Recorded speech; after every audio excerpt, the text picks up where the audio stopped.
With mental illnesses on the rise and research showing that 1 in 4 of us will suffer from some form of mental illness in our lifetime, I'm finding out what is really going on with the mental health of undergraduate students.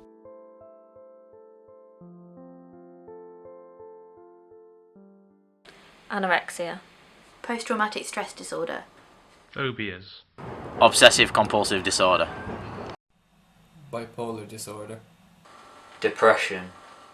To get an insight into what it's really like to live with a mental illness whilst at university, I spoke to some students from around South Yorkshire to get their views. So what mental illness currently affects you?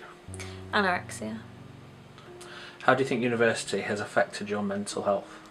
I think university's made it hard for me to manage my mental health condition.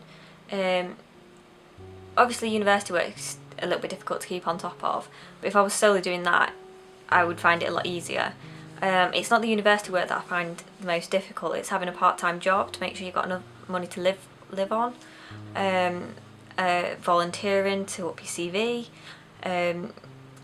all that, and trying to manage that all with university.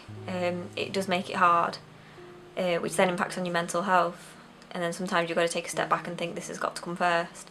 So thinking that way, trying to do too much, it just makes it more difficult. Do you think that your mental illness has affected your university experience? Other than making it more difficult to manage university, I don't think it's affected it too much. Luckily there is a lot of support throughout the university, and if you're willing to be able to go and find that support, then they are able to support you through. But sometimes I do think maybe I could have done that a little bit better if I was in a better place with my mental health.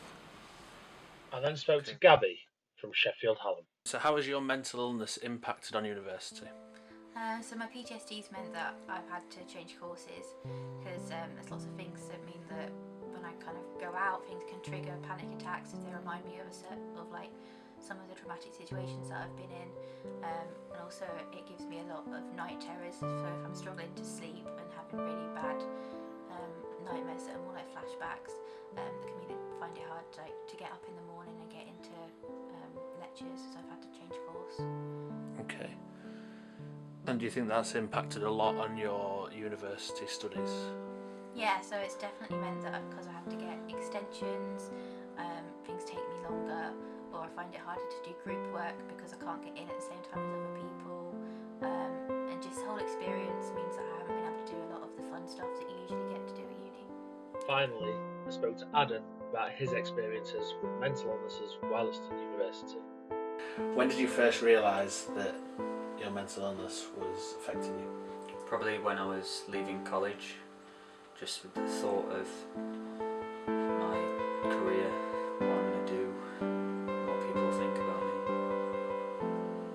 me. And how do you think your illness affected your university life?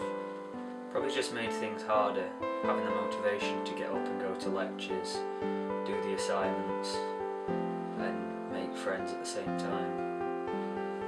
And is there anything you think that the university could do that would be able to help you in any way? Probably just maybe offer support classes, more one-to-ones with lecturers, maybe a bit more experience in what I'm going to go on to do after university.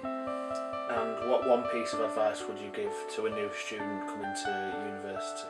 Don't ball it up, talk to people about it, and make some decent friends that you can talk to. As you can see, there's still an awful lot more to do for those students suffering with mental illnesses whilst at university. However, things are moving in the right direction, with many people starting to open up and talk about what they're going through.